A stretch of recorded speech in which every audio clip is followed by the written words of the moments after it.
Tiyatr. Tiyatr hayatın bir hissesi değil. Aksine hayat. Tiyatrın bir parçasıdır. Declan Donnelly. Tiyatr sadece sanat değil, insanın özünü anlamaq cəhdidir. Bu, tiyatrla bağlı ən qədim, ən köklü fikirdir. Elə ona görə də, ta qədimdən üzü bəri, bu anlamaq cəhdi qat-qat çözülüb.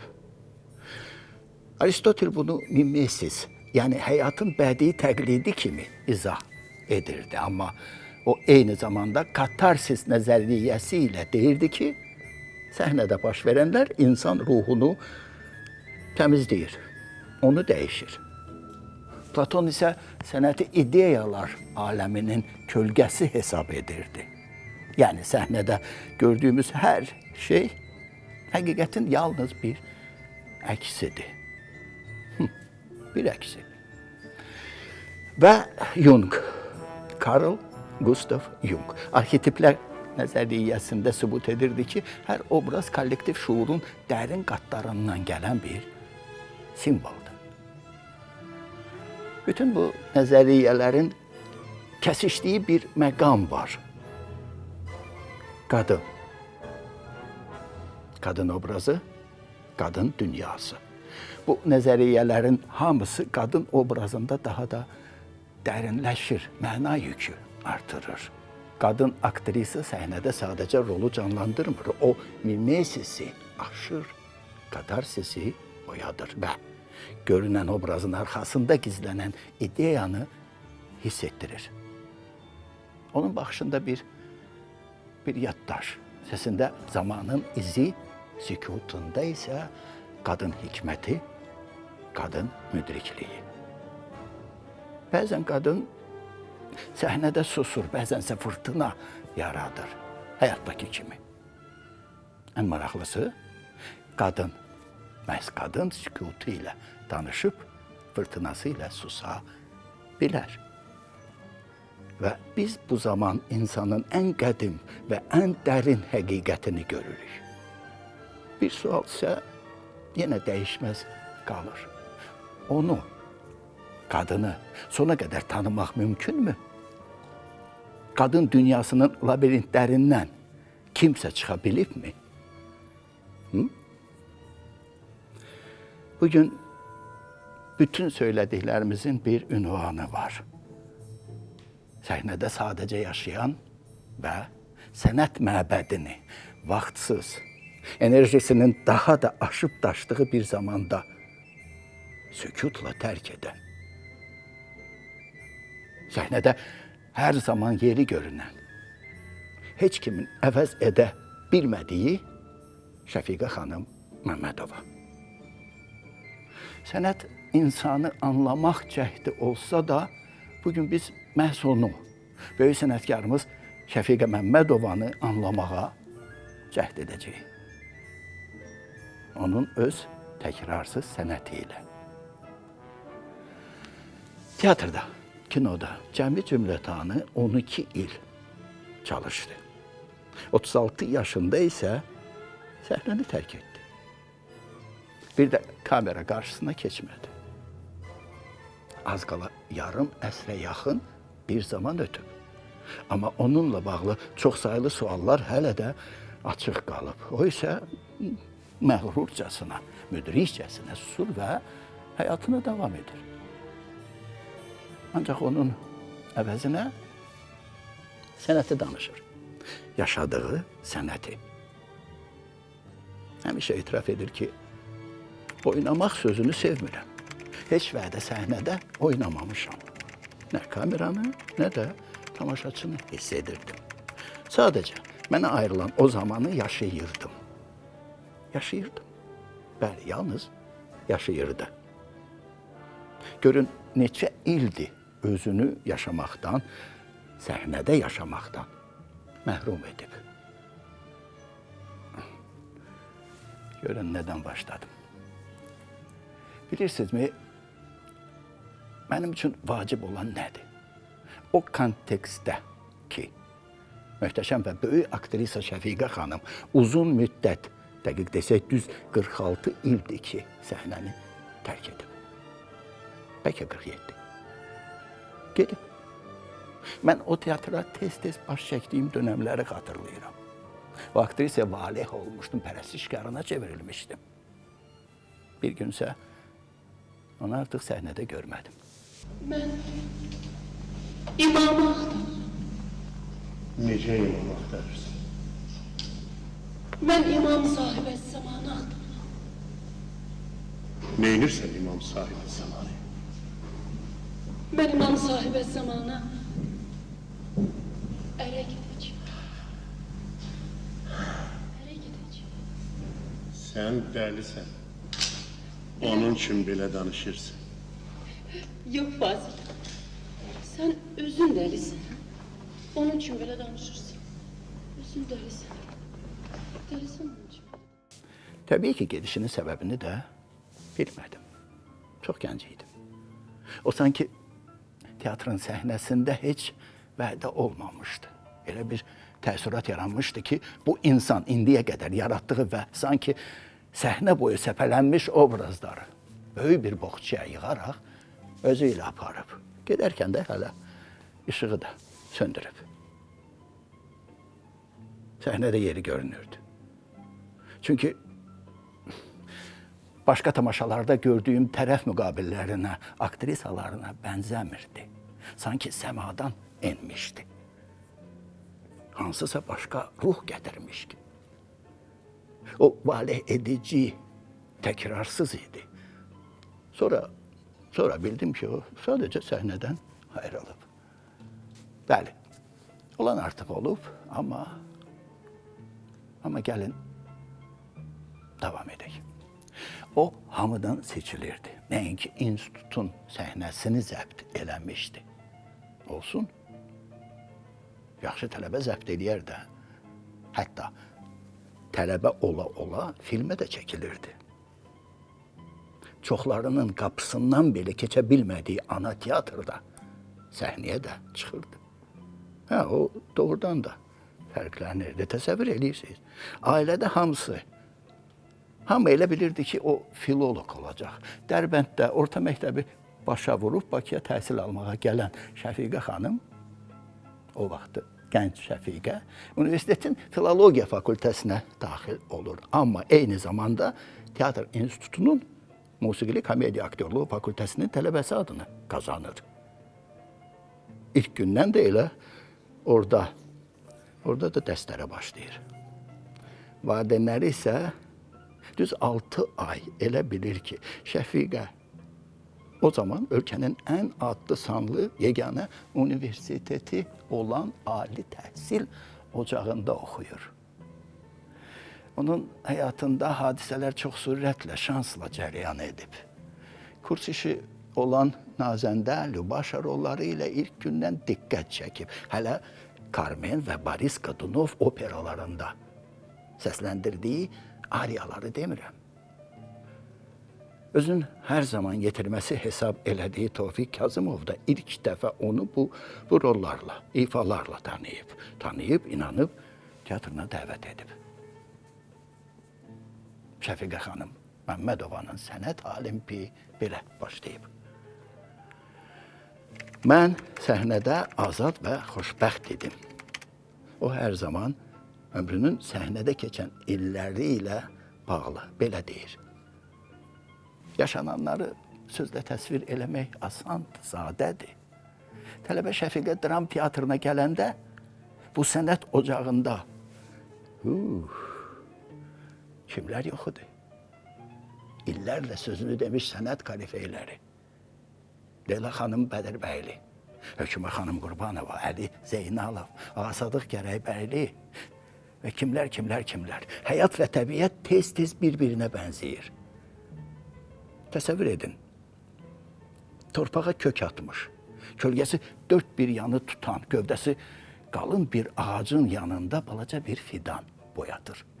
O fidanın kökü torpağa, boyu isə günəşə nə qədər can atmalıdır ki, bir gün onun da kölgəsi dörd bir yanı tutsun. Gənc Şəfiqə də səhnədə elə bir performans göstərməli idi. Neyse. Hamlet tamaşasını hazırlayan Tofiq Kazımov Gertruda rolunu Şəfiqəyə verir. Özündən və aktrisadan başqa az qala bütün teatr bu rol bölgüsünə tərəddüdlə yanaşır. Hamlet oynayan Həsən Ağa Turabovun yaşı 30'u haqlamışdı. Gertrudanın Hamletin anasının, yəni Şəfiqə Məmmədova cəmi 23 yaşında. Üstəlik teatrda hər kəsin artıq tanıdığı səhnə kraliçası var axı. Hökümə Qurbanova var. Nəhayət Hamletin premyerası baş tutur. Bu tamaşa haqda eləcə Şəfiqə xanımın rolu barədə dövrünün bir çox məşhur isimləri yazacaqdı. Ancaq elə tamaşa zalında böyük bəstəkar Qara Qarayevin söylədiyi bu qız səhnənin əsl kraliçasıymış ki, replikası artıq yetərli idi. O nəinki sınaqdan çıxdı, həm də tam fərqli oyun tərzi ilə. Səhnədə yeni yol, yeni cığır açdı. Hər kəs səhnənin bu tapıntısının fərqində idi. Son zamanlar bir neçə gənc istedadın akademik teatra dəvət olunması sevindirici haldır. Şəfiqə işgüzarlığı, zəhməti, bir də səhnədə dinamikliyi, mütəhərrikliyi ilə diqqəti cəlb edir. Üzərində ciddi çalışır, odur ki, roldan rola inkişaf edir. İstedadı parlayır, yaradıcılığına yeni çalarlar əlavə olunur. Bu sözlər böyük sənətkar Rza Təhmasibə məxsusdur. Ümumiyyətlə 1968-ci ildə demək olar ki, dövrün bütün mətbu orqanları bu tamaşadan ələlxüsus da Şəfiqə xanım Məmmədovadan yazırdı. Baku qəzeti 3 aprel, həmin 1968-ci il. Rejissor Gertruda kimi mürəkkəb bir rolu sənədə yenicə gələn təcrübəsiz aktrisaya tapşırmaqla böyük riskə gedib. Lakin Şəfiqə Məmmədova onun inamını qətiyyətlə doğruldub. Tamaşaçı onu yalnız cazibədar zahiri görkəminə, yaraşığına görə qəbul etmir. Gertrudanın istirablı kədərini, oğlu Hamlet qarşısındakı günahlarını o qədər səmimiyyətlə, ehtirasla oynayır ki, Bakinski Raboçi qəzeti 11 aprel. Aktrisanın cazibəli zahiri görkəmi, təbii cazibədarlığı, məlahəti var. Azərbaycan Gəncləri qəzeti 14 may. Şəfiqə Məmmədova Gertrudanın faciəsini duyur. Onun daxili böhranını hiss edir. Psixoloji vəziyyəti anlayır. Bu rolda tamaşadan tamaşaya inkişaf edir. Və Komünist qəzeti 3 aprel. Hamlet tamaşası sayəsində yeni maraqlı aktrisa Gertruda rolunun ifaçısı Şəfiqə Məmmədova kəşf edilmişdi. 1968-ci il dekabrın 28-i, ilin son günləri. Bir neçə ay öncədən afişası vurulan tamaşanın premyera günüdür. Lev Tolstoyun Canlı Meyit əsərini nəhayət ki, Mehdi Məmmədov səhnələşdirdi. Axı bu onun çoxdankı arzusu idi. Son dərəcə psixoloji, dramatik yükü olan tamaşada kimlər yox idi?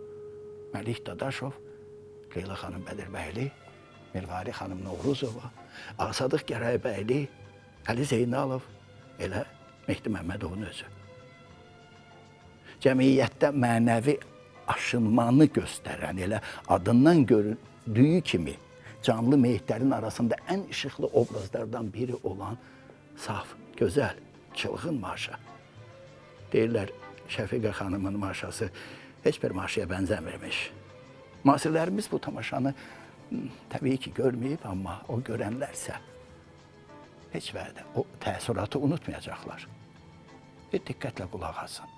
Nə yazırlar? Onun Maşası heyrətamizdir və inamla demək olar ki, heç bir Maşaya oxşamır. Onun Maşasının qanadları var və sanki bu saat pərvaz edib ayaqlarını yerdən üzəcək. Bu qanad aktrisanın heç bir ölçüyə gəlməyən cazibədar hərəkətlərlə heyranlıq doğuran əlləridir. Maşa bu əllərin füsunkar plastikası ilə cəmaat üçün Feydə Protasov üçün oxuduğu mahnıların hərarətini, lətafətini, hüsnü səravətini artırır. Teatr camiası bu tamaşanı, bu rolu hələ də unutmayıb. İllər sonra bu tamaşadan yazacaq teatrşünas İlham Rəhimli isə öz təəssüratlarını belə təsvir edir. Aktrisa səhnədə cəld və iri addımlarla gəzişirdi. Ancaq bu cəldlikdə və bu iti addımlarda qəribə qadın zərifliyi, qadın lətafəti, ən əsası isə qaraçı çılğınlığı, ruhi azadlıq coşqunluğu, cəmiyyət qadağalarına qarşı üsyan etirazı var idi. Aktrisanın maşasının, enerji nüvəsinin əsasını saf məhəbbət, sevgisinə inam, çılğın səmimiyyət, atəşli, etirazlı baxışlar, rahatsız qəlb çırpıntıları təşkil edirdi. Bəli, bu Şəfiqə Məmmədovanın maşası idi. Akademik Dram Teatrında artıq Şəfiqə xanımın erası başlamışdı.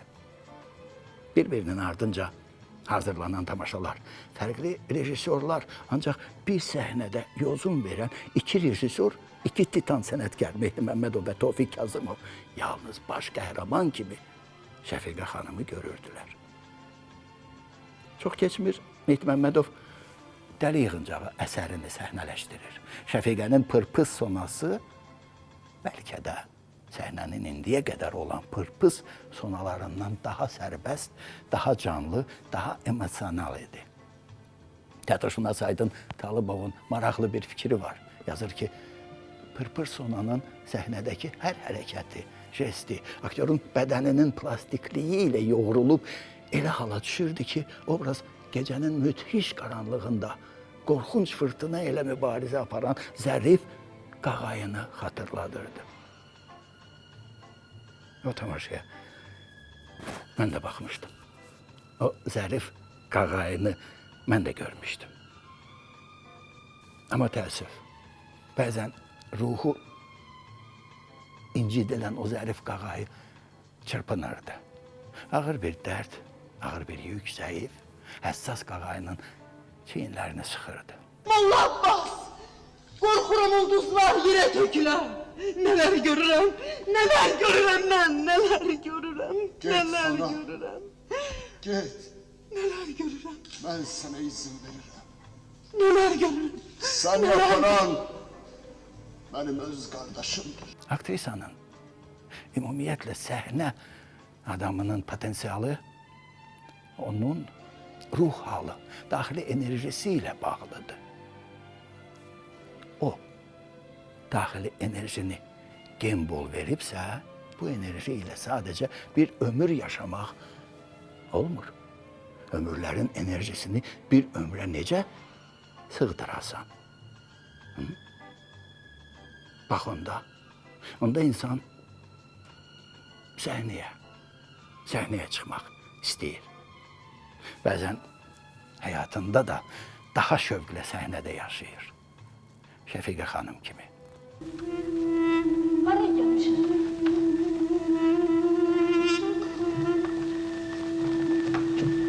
Aydın, Yeter ki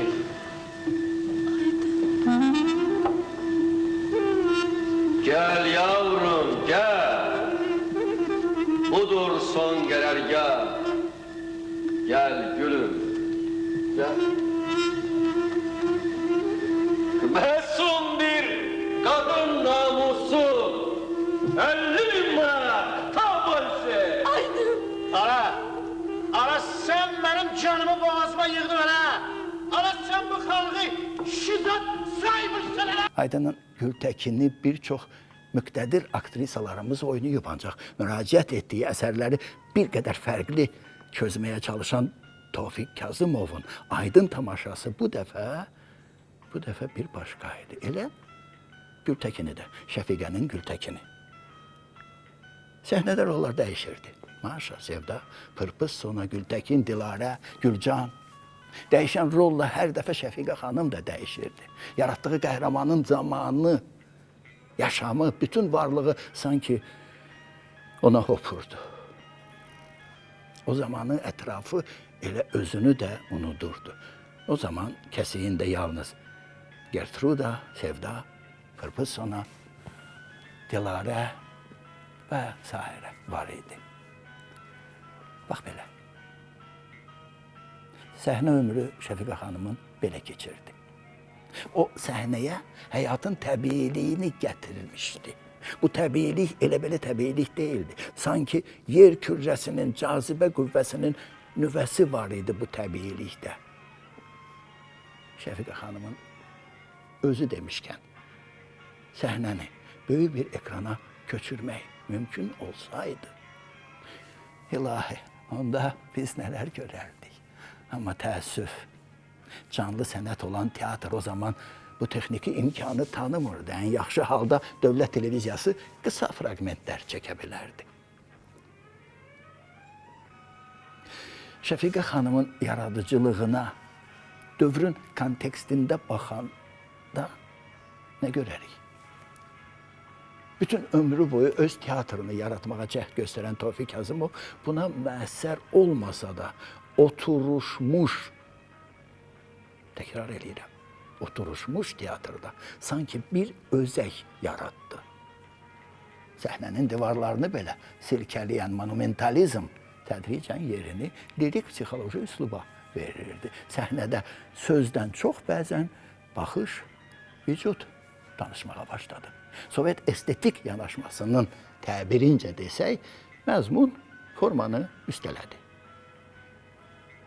Şəfiqə xanım da Tofiq Kazımov məktəbinin aktrisası idi axı. Şəfiqə xanımın hər bir rolu haqda saatlarla danışmaq olar. Səhnəyə psixoloji qadın obrazını gətirdi. Daxili dramatizm, güclü qadın xarakteri, sakit amma partlayışa hazır emosional enerji. O emosiyanı qışqırıqla deyil, daxili gərginliklə göstərirdi. Obrazların ruhunu duyduğu üçün o pauza ilə, gözlərlə də danışa bilirdi. O səhnədə belə obrazların daxili konfliktini tamaşaçıya yansıda bilirdi. Bəzən heç real həyatda belə bəzi insanlar bunu sezdirə bilmir. Amma onun rollarında demək olar ki, həmişə iki dünya toqquşurdu. His ağılla, sevgi qürurla, azadlıq isə cəmiyyətlə. Bütün bunlara baxmayaraq o Şəfiqə özünə son dərəcə tənqidi yanaşırdı. Bir çox aktrisalardan fərqli olaraq bunu dilə gətirməkdən belə çəkinirdi. Şəfiqə xanımın heç vədə dublör olmayıb. Son zamanlar biz ona roldaş da deyirik. Olmayıb. Niyə? Çünki kimsə səhnədə son dərəcə sonsuz şövqlə cilvələnən, elə məhz cilvələnən aktrisanın qarşısına çıxmağa cürət eləmirdi, inciməsinlər. Heç bir aktrisa bu rəqabətə, bu sənət yarışmasına ürək eləməyib. Ona görə də Şəfiqə Məmmədovanın Gertrudası, Maşası, Sevdası, Anjelası, Lady Melford'u, hər iki sonası Susan'ı, Tahirəsi, Dilarəsi, Teodorası, Gültəkini, hamısı roldaşsız olub. Şəfiqə xanım sevilirdi, seçilirdi və təbii ki, qibdə olunurdu. Ən böyük qısqanclıq sənətdə olur. Sənət qısqanclığı nəinki Azərbaycanda, elə dünya teatr səhnələrində də o qədər ağla gəlməz hadisələrlə bağlıdır ki, dublyorsuz səhnəyə ağalıq eləyən Şəfiqə xanımı da çoxları qısqanırdı. Ancaq nə o zaman, nə sonralar. Bu mövzu onun üçün maraqlı olmadı. Heç vədə ətrafında baş verənləri dilinə belə gətirmədi. Çünki o teatr sənətinin sonsuz fəzasında kanat açıb uçurdu. Aşağıdan yerdən ona baxanlar isə ona maraqlı görünmürdü. Vurğun olduğu sənətin müqabilində bu cılız qısqanclıq mənasız idi.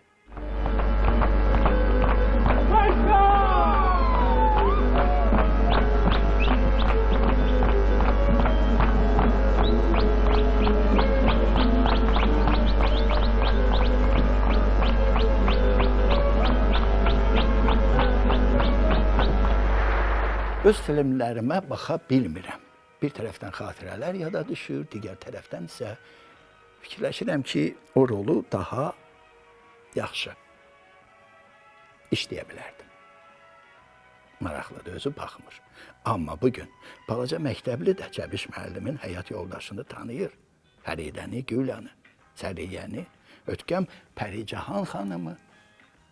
Şifahi ədəbiyyatda ilk qadın surətlərindən birinin ekran versiyası olan Burla Xatunu hələ demirəm. Əslində Şəfiqə xanım ilk dəfə səhnəyə yox, kamera qarşısına keçib. Gənc tələbənin Qaraca Qız filmində sınaq çəkilişi elə uğurlu olub ki, rejissor tərəddüdsüz bu gənc qızı yaşından xeyli böyük rol olan Pəricahan üçün təsdiqləyib. Beləcə onun kino həyatı başladı. Uşaq səndən nə yaxşı şey öyrənə bilər? Neçə dəfə sənə demişəm ki, qızın tərbiyəsinə qarışma. Çox keçməyəcəkdi ki, Həsən Seyidbəylinin Rasim Ocağovun diqqətini cəlb edəcəkdi.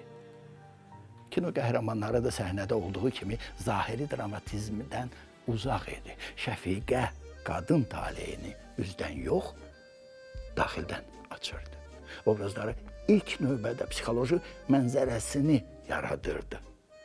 Sənətşünasların psixoloji kino məktəbinin nümayəndəsi saydıqları Şəfiqə xanım milli koloritlə beynəlxalq estetik üslub arasında sanki bir körpü salırdı.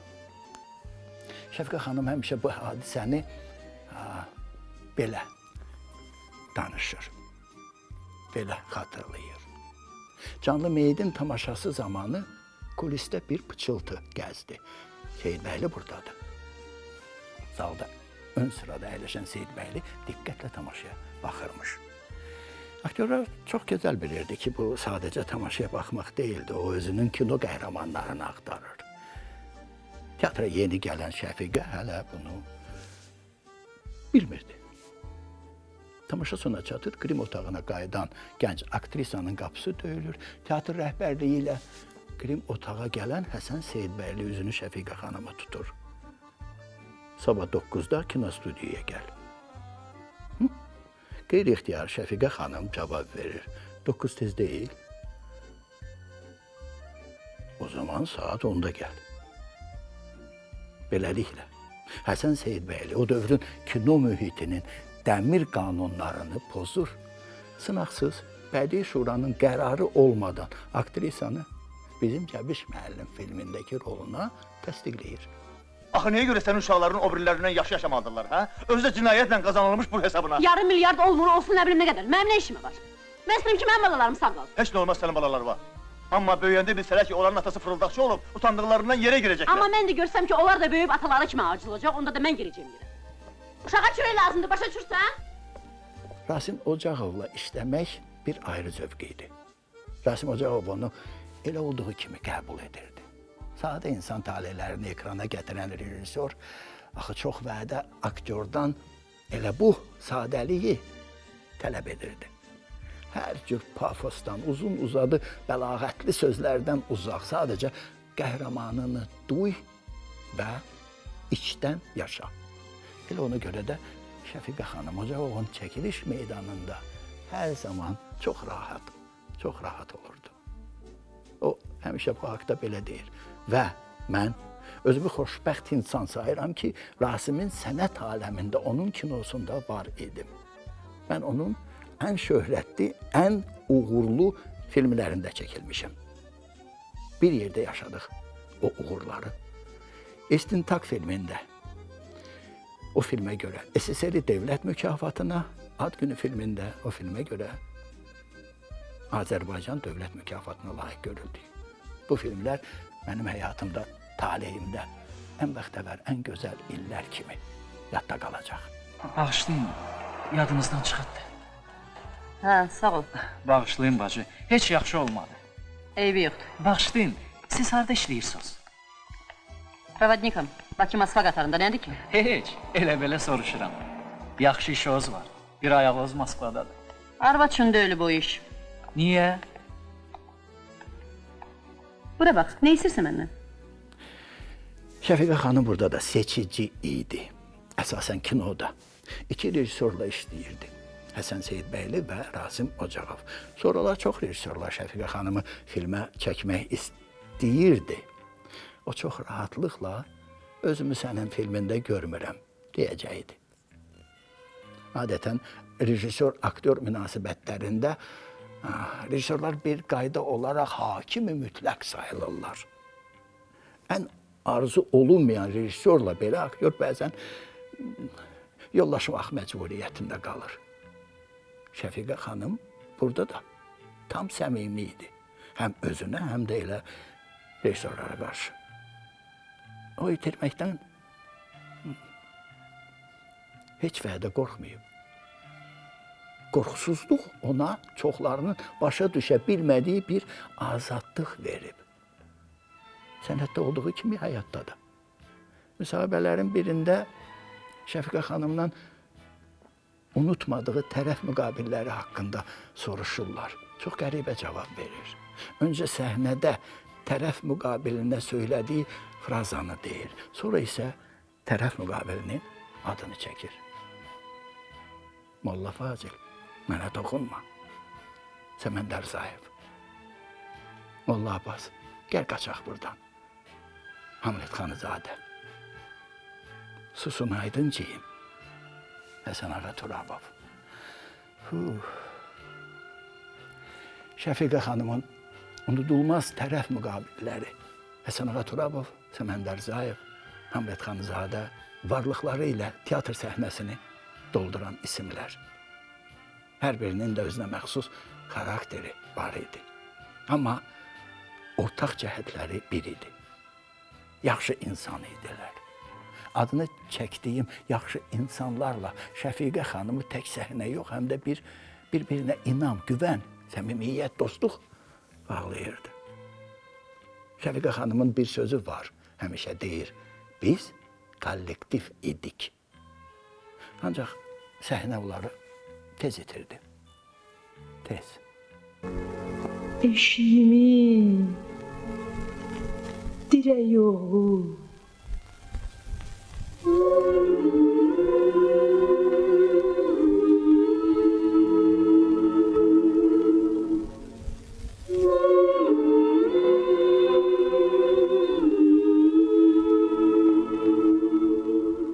Qəribədir. Çox qəribədir. Bəzən fikirləşirəm ki, bu sənət nəsli kimi sənətdə itirmiş illərin acısını heç bir nəsil çəkməyib. Burada bir talih oyunu da var. Amansız talih oyunu. Şəfiqə xanım səhnəni tərk etdi. Səməndər Zayev Hamlet Xanizadənin vaxtsız ölümü və Şəfiqəni dönə-dönə teatra qaytarmağa cəhd göstərən gəl rollarımızı oynayaq deyən Həsən Ağa Turabov isə bir müddət sonra həmin rollardan imtina elədi. Həsən Ağa Turabov sənət yoldaşlarının vaxtsız gedişinin əziyyətini səhnədə sona qədər yaşadı. Səhnədə onun performansını heyranlıqla izləyən Tofiq Kazımov hər dəfə səhnəyə gətirdiyi, inanıb ilk dəfə əsas rollara həvalə etdiyi Şəfiqəni sanki yenidən kəşf edirdi. Həmişə də deyirdi, Şəfiqə sən bu səhnəyə sığmırsan. O özü də bunun fərqində idi. Axı həm də çox diqqətli tamaşaçı idi, həmişə izləyirdi. Onun üçün sənət sərhədsiz idi. Baxırdı, axtarırdı və özü özünə etiraf edirdi. Mən də bacararam.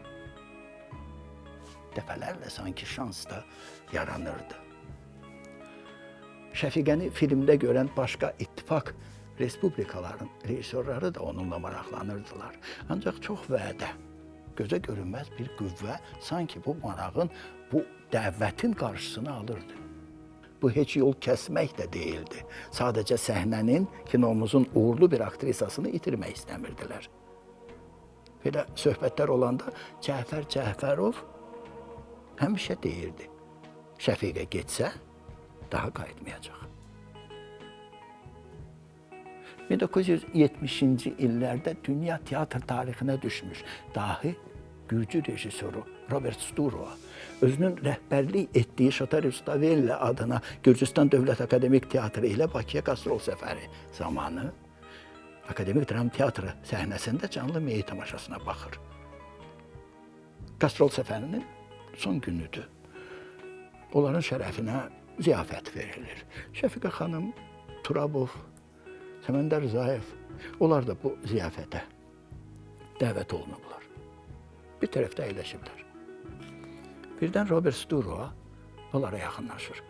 Maşanı oynayan aktrisanın kimliyi ilə maraqlanır və Şəfiqə xanımla tanış olur. Və deyir, siz bizim dili bilmirsiniz. Mənim heyətimdə güclü aktyorlar var. Ancaq sizin kimi aktrisa söz ki yoxdur. Bax belə, Azərbaycanda dəyərli sənətkarlar olub həmişə. Dünyaya Azərbaycan adını tanıtdıracaq sənətkarlar isə açıq deyək, barmaqla sayılıb. Bu imkanları olmasa belə faktlığında qalır hər zaman. Tamaşaçı sənət camisi fərqində olub ki, kaş bu sənətkarı dünya görərdi. Şəfiqə xanım qapalı, əlçatmazdı. Yox, düz demədim. Onun öz dünyası var. Bu dünya yalnız ona məxsusdur. Bölüşməyi sevmir. Söz var deyərlər, 100 ildə bir dəfə. Bax, Şəfiqə xanım nə qədər iş görsə də müsahibə verməyi sevmir. Haqqında kitab yazmaq istəyirlər, razılıq vermir. Şəfiqə xanım hər zaman sanki tələsir. Özü də bunun fərqindədir. Həmişə də deyir ki, uğurlarım da, elə itirdiklərim də tələsməyimin bəhrəsidir. Səni burada çox incitmirlər ki. Yox, məni heç kəs incitmir. Heç qorxma, sən tək deyilsən. 1980-ci ildə ərizə yazıb teatrdan ayrılır. Elə həmən ildə İncəsənət İnstitutunda pedaqoji fəaliyyətə başlayır. O bir gün də fasilə verə bilməzdi. O boşluq onu udardı. Tələbələri öylədə ovundururdu o boşluğu.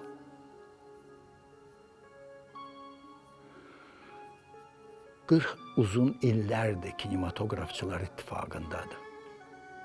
Bir zamanlar o filmlərə çəkilirdi. Onun çəkildiyi film ölkənin ən yüksək mükafatını alırdı. Bugün isə o yenə də kino üçün çalışır.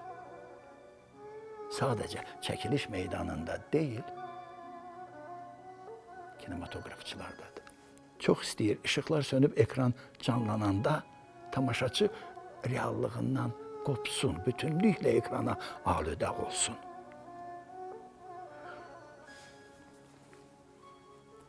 Zaman dəyişmişdi, elə quruluşda. Ancaq Şəfiqə xanımı ilk dəfə Sevda rolunda görüb onu yüksək dəyərləndirən Ulu Öndərin sənətə olan qayğısı, insani diqqəti yenə elə həmişəki kimi həmin idi.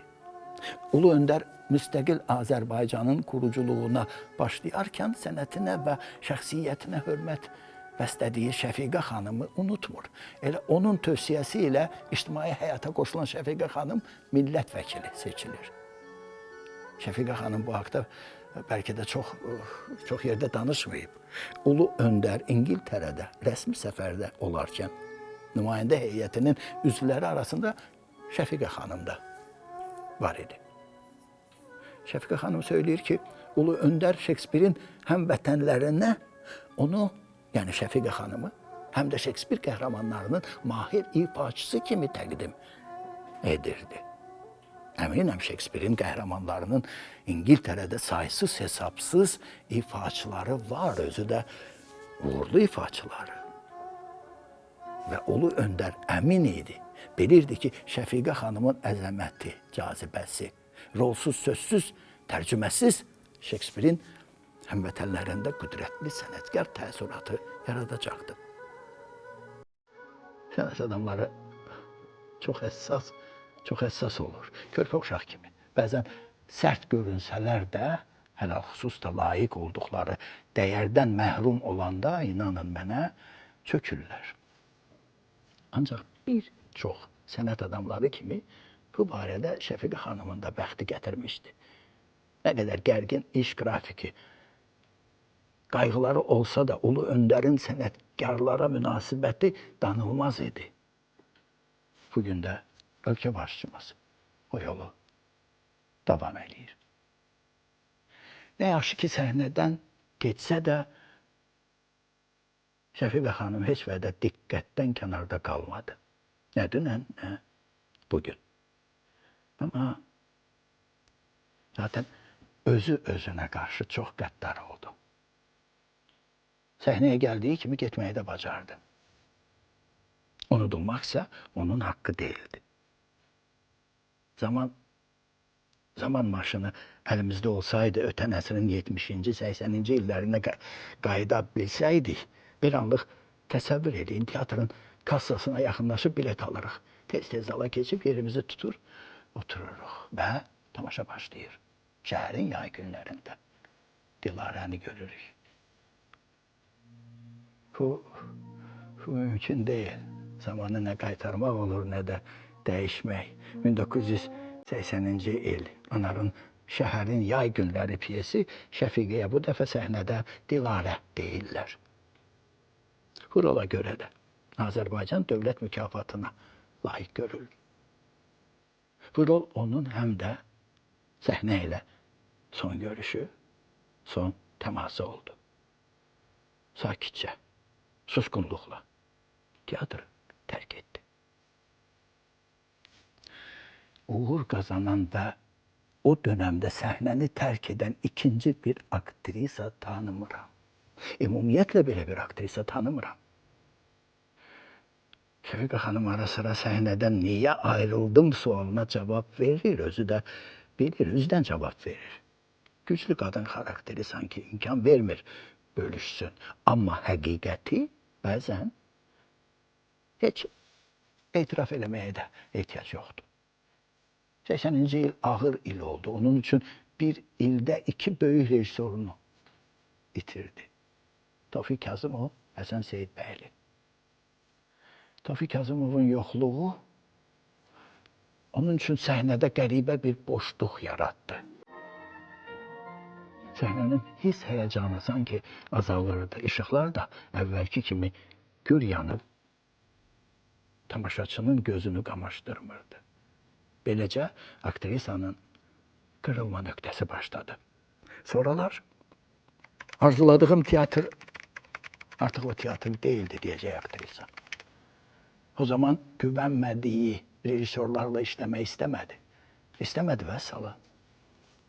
İstemediği çok şeyler oldu. Şəfiqə xanımsa daxili məni, şəxsiyyəti, yüksək sənət kriteriyaları hamıdan, hər kəsdən, hər şeydən öndə idi. Elə ona görə də sonda özünə xəyanət edib, istemedikleriyle barışmaq istemedi. Sənət adamı üçün intihara beraber bir qərar verdi. O səhnədən getdi. Səssiz, sözsüz, sakitcə. Və gözlədi. İllərlə gözlədi. Bu gözləntinin içində ən ağır bilirsiniz nədir? Yaşamaq. Səhnəsiz həyat yaşamaq. Və anladıqda ki artıq gecdir, geriyə dönüş yoxdur. Sanki bir boşluğa düşürsən və o boşluqda səhnədə yaşadığın həyatları, obrazları dəfn edib özün onların ayaq üstə gəzən baş daşına çevrilirsən.